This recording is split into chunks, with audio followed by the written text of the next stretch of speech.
All right. Good morning, good evening, good afternoon, ladies and gentlemen, citizens of YouTube. This is Pastor Dow. Well, there's a big stink going on, and I'm sure you're aware of it, about Ben Carson endorsing Donald Trump. And I think he makes some very, very good points, because a lot of people just simply, especially in the Republican Party, just simply don't get it. And a lot of people can't get it because they have been conditioned to actually conform to the doctrine of the establishment. And what's happening in our country is a soft political revolution type reset. And the establishment knowing that they're getting ready to get ousted, and that favoritism is no longer going to be in their way while they impoverish the whole entire world, including especially American society, and they continue to keep enriching themselves. I do have a couple of concerns, and I want you all to listen to me and tell me if my concerns are warranted or not. I pay attention to the things that they have said, and things have been said in this particular debate, be it Republican or Democrat. But I also pay attention to the things that have not been said as well. And these are some of the major concerns that I have. It's obvious as a veteran that I would have my ear tuned to being able to listen to what they're going to do about all of these warrantless wars.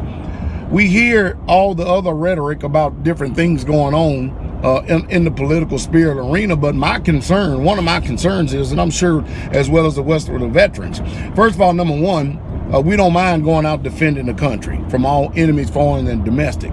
But don't tell me we're defending the country from enemies, foreign and domestic, when we're over here blowing the hell out of sovereign nations and killing innocent civilians, and then saying that it's justifiable because it's collateral damage. And these wars that are warrantless, that has never been declared by Congress, because we're dealing with an emperor who's functioning out the monarchy and oligarchy. It's just, we're literally sick and tired. Soldier after 2, 3, 4 tours. Over here in America, Americans that go to that 9-to-5 job and then live their little lives on the weekend, mow the lawn, whatever, go to baseball games, football games. You can never understand the type of stress that goes on with a soldier who, he didn't sign up for this. He didn't sign up to go be a warrior for the globalists, nor their agenda. And it proves the fact of what the Bible says is true, that the rich is just literally ruling over the poor, and they're doing it to our own hurt. And it's just a sad situation. And so I don't hear any of them, not a one of them, ever address the situation going on over there in the East. I never hear one of them address anything about what they're going to do as far as bringing our troops home from these warrantless globalist wars. Because think about it, Congress haven't declared war on nothing. I always thought and was under the impression that Congress would have to be the one to declare war. What saith you? I mean, if I'm ignorant, let me know. But man, we got this president, just executive order. Does executive order really truly trump Congress? I don't get it. Not according, if you're going to follow the blueprint of the law or the rule of law, which we're definitely not doing. Myself personally, we're turned into a nation of gangsters to where we're actually defending the best interests of the banksters. And that's just the truth. And that's the reason why I cannot recommend anyone being of sound mind and conscious to actually go and join the military. Because when you do that, you have to understand, you're not representing this country called America. No, you're not. You are representing the best interests of Wall Street and its cronies, and the oil and the resources that they are literally stealing from other places. What is it to us? Because these people are taking care of their own country the way they see fit. What business is it of ours because they choose to flog a man in the open for being a homosexual? That's their country. That's their rights. Russia's already made it known. No, we ain't gonna have no homosexuals in our country. Just because America is falling off the deep end doesn't mean the rest of the world is gonna acquiesce to that mess and garbage. They're not going to promote that mess and that garbage. And see, that's our problem. Our problem is globalism. We're trying to make the whole world Rome. And make no mistake about it, that's exactly who we are. We are the revived Roman Empire. So don't sit there and look for American Bible prophecy. All you got to do is look at our function, and it's clearly telling you that Caesar is still ruling. They just keep changing seats of who Caesar is, but he's still ruling. And the rest of the world ain't playing it. You know, I wonder who in the world, or what coalition is the world going to do to come and rescue us from our tyrannical government that has literally just done gone crazy. I mean, we got a police force in this country rather than actually doing its job. It seems to me, from all of the information that's out there, especially in the cities, it seems to me that these boogers really think that they're above the law and they can make law anytime they want. Well, I told you a long time ago, and I really hate to have to say it because I understand that a lot of times when a man or a woman chooses to become a police officer, they're doing it because of a paycheck. First of all, number one, you can actually say that they're there to try to defend the public safety and interest, but the truth is, I'm going to tell you the ugly, painful truth. The police is not designed to protect you. You don't believe me? Go ask one. They're not designed to protect you. They usually show up after the crime. But if you notice, police are dying and getting shot on an unprecedented level, especially up here in Kentucky. Man, they're getting, every time you turn around every week, some police is getting shot. Some deputy sheriffs just decided to go serve a warrant. They was in a shootout and one of them died up here in Kentucky just for serving a warrant. You see, what happens to a society that is economically depressed is when people have nothing to lose, they lose it. And people are definitely losing it today in the hour that we're living in because there's literally no hope. Why sit out there and beg on the street for food and panhandle and all this other stuff when you clearly see what's going on? The banks don't know how to balance their checkbook. The airlines don't know how to manage their affairs. And then whenever they go bankrupt, the first thing our government does is start printing money and settle the debt on the people. And when we have credit card debt, the government doesn't come to our rescue, but they do come. They come with guns. They come with bullets.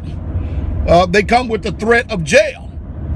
The double standard is utterly amazing. That's the reason why that I see this soft revolution taking place, because the people are sick and tired of business as usual. Another main point is the nominee to the Supreme Court, because the next president is the one who nominates him, and Barack Hussein Obama is trying to get in his nomination and stuff, and he's really truly trying to make a conservative flim-flam move. But you know what?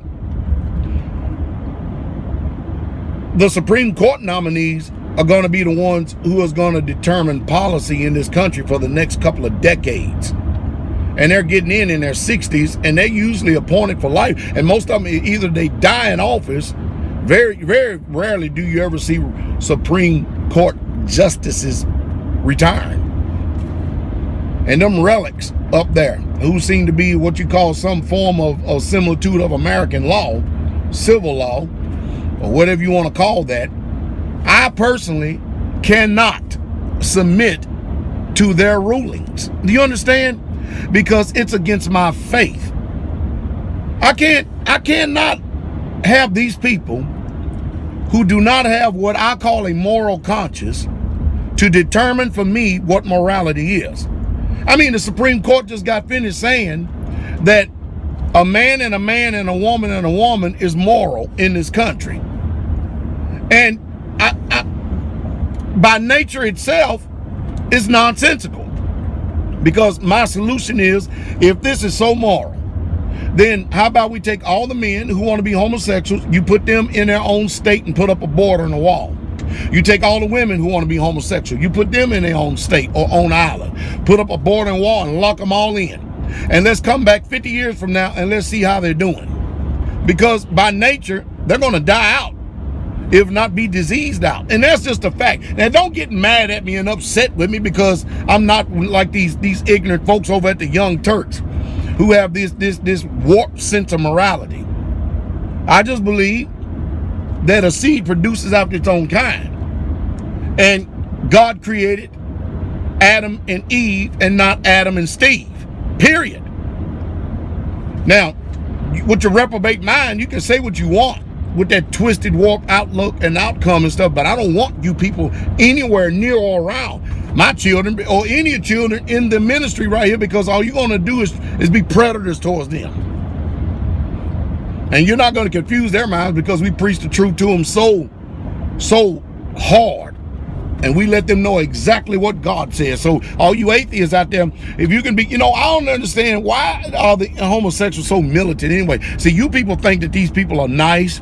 You think they're kind. You think they're sweet. No, they ain't either. Cause why? Because I remember the example of Sodom and Gomorrah in the Bible, and how that when they couldn't get their way, they got refused. They turned around and wanted to have sexual relations with angelic beings, angels. And God had to blind them. And they were still searching for him. It's a militant spirit. Now, that's my opinion. I have a right to my opinion. But you ain't going to tell me that these so-called Supreme Court justices today that are being nominated, those are sitting on the court, you mean to tell me these people are going to define morality for us? No. So if you turn around and you get these people, these presidents is going to nominate probably the next 3 or 4 justices, and the presidents, the longest term that they're going to be in is 4. I mean, they're going to be in 4 years, long as 8, and then they're gone. But these justices are going to be around for a while. And you watching the decline of the American society like never before. On the religious front, whether you like it or not, whether I like it or not, that's not the question. But the Constitution in this country of the United States of America states that anybody has the right to worship whatever, whoever, or whatever thing they want. They can worship that tent pole over there. They can worship that tree. They can worship Satan, because their rights shall not be infringed. Not by Congress, not by you. And it's none of your business what people choose to worship. But it's amazing. I said it before. I'm an Israelite. All right? And most of you think you know what that means, but the only way you're going to know what that means is go read the Bible. I'm not a Jew. I'm an Israelite. I'm a Hebrew and I'm an Israelite. Why is it that in this country right here that it's okay for you to practice what I call pagan Christianity, and I can prove it? And if you don't believe me, get your finest professors, get your finest pastors. I've challenged everyone up here in this town openly. They all watch my videos. I've challenged people all across this country. I even had a couple of theological seminary professors actually call the dining hall. 3 of them, from Texas to California, said, I will take you up on your debate, only to call back a few weeks later to decline and back out of it. You know why? Because they go on YouTube and then they start doing an investigation of who I am and what I'm about. And then they start going back and looking into what I'm believing.